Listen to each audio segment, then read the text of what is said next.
adalah kunci agar pengguna nyaman berbagi keberadaan mereka dengan aplikasimu. 5.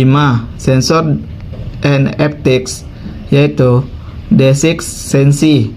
Sebuah ponsel pintar bukan sekadar layar kaca yang menyala. Ia adalah balok penuh sensor yang peka terhadap lingkungan fisik. Expo SDK membuka akses ke indera keenam ini melalui pakai Expo Sensor dan Expo Haptics. Sensor gerak utama meliputi accelerometer, mengukur percepatan dan guncangan, dan giroskop, mengukur rotasi dan putaran. Dengan data ini, kita bisa membuat interaksi yang unik, seperti menggerakkan karakter game dengan memiringkan HP, atau fitur Sektu Undo, atau kocok HP untuk membatalkan tulisan yang populer. Data dari sensor ini mengalir sangat cepat atau bisa ratusan kali per detik, sehingga kita perlu menggunakan listener yang efisien agar tidak membebani bridge komunikasi RIX natif. Salah satu penggunaan sensor yang paling praktis dan sederhana adalah mendeteksi orientasi perangkat atau langkah kaki atau pedometer. Namun, fitur yang paling sering meningkatkan feel aplikasi secara instan adalah haptics atau umpan balik getaran. Berbeda dengan getaran telepon masuk yang kasar dan panjang, haptics via Expo Haptics memberikan getaran mikro yang sangat presisi dan halus. Di iPhone, ini terasa seperti ketukan fisik nyata di balik layar. Kita bisa menggunakan haptics dock selection async saat pengguna menggulir menu pemilihan tanggal, memberikan sensasi tik-tik-tik yang memuaskan seperti memutar roda gigi berangkas. Haptics juga sangat berguna untuk memberikan semantic feedback atau umpan balik bermakna tanpa suara dan visual. Saat pengguna sukses melakukan pembayaran, kita bisa memicu haptics.notification async, haptics.notification feedback types.success yang memberikan getaran ding yang positif. Sebaliknya, saat terjadi error, kita bisa memberikan getaran tajam yang menandakan kegagalan. Umpan balik taktil ini membantu pengguna merasakan status aplikasi. Sangat berguna bagi pengguna dengan gangguan penglihatan atau saat HP dalam mode hening. Ini adalah detail kecil yang membedakan aplikasi kelas dunia dengan aplikasi tugas kuliah biasa. Namun, penggunaan sensor dan haptics harus bijaksana. Terlalu banyak getaran akan membuat tangan pengguna kesemutan dan baterai cepat habis. Terlalu sensitif membaca sensor accelerometer akan membuat UI bergetar-getar tidak stabil. Kita seringkali perlu menerapkan algoritma penghalus atau debouncing pada data sensor mentah agar angkanya tidak melompat-lompat terlalu liar. Selain itu, perlu diingat bahwa tidak semua perangkat Android memiliki motor getar haptik yang bagus. Apa yang terasa mewah di iPhone mungkin terasa seperti dengungan nyamuk di Android murah. Selalu uji di berbagai perangkat untuk memastikan pengalamannya konsisten. Integrasi sensor juga membuka peluang untuk fitur aksesibilitas dan kesehatan. Sensor cahaya atau light sensor bisa digunakan untuk mengubah tema aplikasi otomatis saat masuk ruangan gelap. Barometer bisa digunakan untuk mendeteksi perubahan ketinggian lantai. Dengan memanfaatkan hardware ini, kita memecahkan tembok kaca antara dunia digital dan fisik. Aplikasi menjadi terasa hidup dan responsif terhadap gerakan manusia, bukan sekadar perangkat lunak pasif.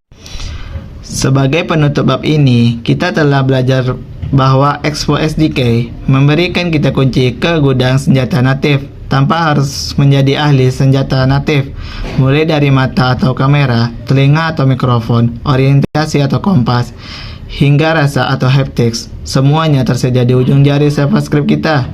Tugasmu sebagai developer adalah merangkai kemampuan-kemampuan ini menjadi pengalaman pengguna yang magis namun tetap fungsional dan hemat energi. Jangan biarkan aplikasimu hanya diam di layar. Biarkan ia berinteraksi dengan dunia nyata. 6.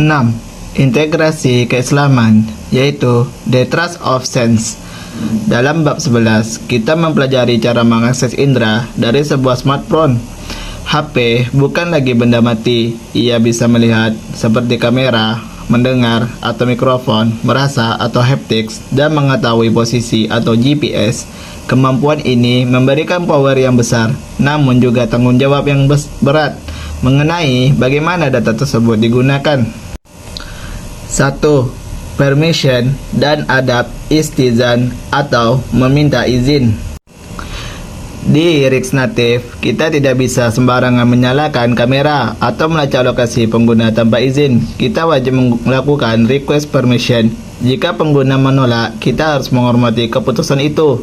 Ini adalah implementasi teknologi dari adab istizan atau meminta izin dan menjaga privasi orang lain. Islam melarang keras kita memasuki wilayah pribadi orang lain tanpa permisi. Yang artinya, hai orang-orang yang beriman, janganlah kamu memasuki rumah yang bukan rumahmu sebelum meminta izin dan memberi salam kepada penghuninya. Quran Surat An-Nur ayat 27. Aplikasi yang mencuri data kontak atau menyalakan lokasi diam-diam adalah aplikasi yang khianat dan melanggar privasi atau tajasus. Sebagai developer muslim, kita membangun aplikasi yang sopan, meminta izin di awal, menjelaskan tujuannya, dan tidak mengambil data lebih dari yang diizinkan. 2. Kamera, sensor, dan amanah anggota tubuh. Kita menggunakan API kamera dan sensor untuk merekam dunia. HP hanyalah alat, tapi kitalah yang memprogram untuk apa alat itu digunakan. Apakah kamera digunakan untuk fitur scan Al-Quran atau untuk menyebarkan aib? Ini mengingatkan kita bahwa tubuh kita, mata, telinga, tangan adalah hardware canggih yang dipinjamkan Allah. Semua sensor ini bukan milik kita, melainkan amanah yang kelak akan dimintai pertanggungjawaban data lognya. Yang artinya, sesungguhnya pendengaran, penglihatan, dan hati, semuanya itu akan diminta pertanggungjawabannya. Quran Surat Al-Isra ayat 36.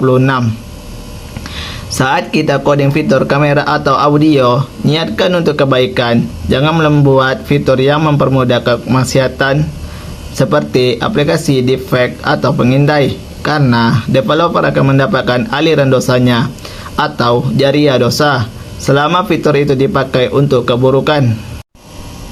3. Lokasi atau GPS dan arah kiblat hidup. Fitur Location Service memungkinkan aplikasi mengetahui koordinat presisi pengguna di muka bumi. Tanpa GPS, peta tidak berguna dan navigasi mati. Kita butuh titik referensi. Dalam Islam, mengetahui posisi fisik penting untuk menentukan arah kiblat. Namun lebih jauh lagi, kita butuh GPS spiritual untuk mengetahui posisi kita di hadapan Allah. Apakah kita sedang bergerak mendekat atau taat, atau menjauh atau maksiat, yang artinya dan bagi-bagi tiap-tiap umat adalah kiblatnya atau sendiri yang ia menghadap kepadanya. Maka berlomba-lombalah atau dalam membuat kebaikan. Quran Surat Al-Baqarah ayat 148. Teknologi geocoding bisa memberitahu kita alamat jalan. Contohnya, Jalan Sudirman nomor 1. Tapi hanya iman yang bisa memberitahu kita alamat tujuan akhir atau surgaan. Gunakan teknologi lokasi untuk memudahkan urusan umat, atau seperti ojek online atau penunjuk arah masjid sebagai sarana mengumpulkan pahala dalam perjalanan hidup kita. 7. Rangkuman. Berikut adalah rangkuman esensial dari bab 11 David Hardware atau Unlocking Superpower yang membahas cara mengakses sensor dan fitur fisik HP. Poin pertama, Expose SDK filosofi atau sabuk Batman, cara curang yang legal untuk mengakses fitur natif. Poin pertama, Unimodules, yaitu abstraksi kode natif yang rumit menjadi API JavaScript sederhana. Kamu bisa mengakses kamera atau GPS tanpa perlu menyentuh Android Studio atau Xcode. Poin kedua, Continuous Native Generation atau CNG, yaitu folder Android dan iOS dibuat otomatis saat build, menjaga proyek tetap bersih dan mudah diupdate. 2. Permission Flow atau satpan sopan, akses privasi bukan hak tapi izin. Poin pertama, Check Request Handle, yaitu pola wajib 3 langkah, cek status, minta izin, tangani jawaban, diterima atau ditolak. Poin kedua, conceptual asking, yaitu jangan minta semua izin di awal atau permission bombing. Mintalah izin kamera hanya saat user menekan tombol upload foto agar tingkat persetujuan lebih tinggi. 3. Kamera dan media atau cortex visual. Dua cara menangani gambar. Poin pertama, Expo, Image, Picker, yaitu solusi paling umum untuk mengambil foto dari galeri, ringan dan menggunakan UI bawaan AP. Poin kedua, Expo kamera, yaitu untuk kebutuhan custom, misal scan QR atau fitur AR. Poin ketiga, URI reference, yaitu ingat kita bekerja dengan alamat file atau URI, bukan fisik filenya langsung di memori RAM. 4. Location service, GPS and geocoding, mengetahui posisi user. Poin pertama, baterai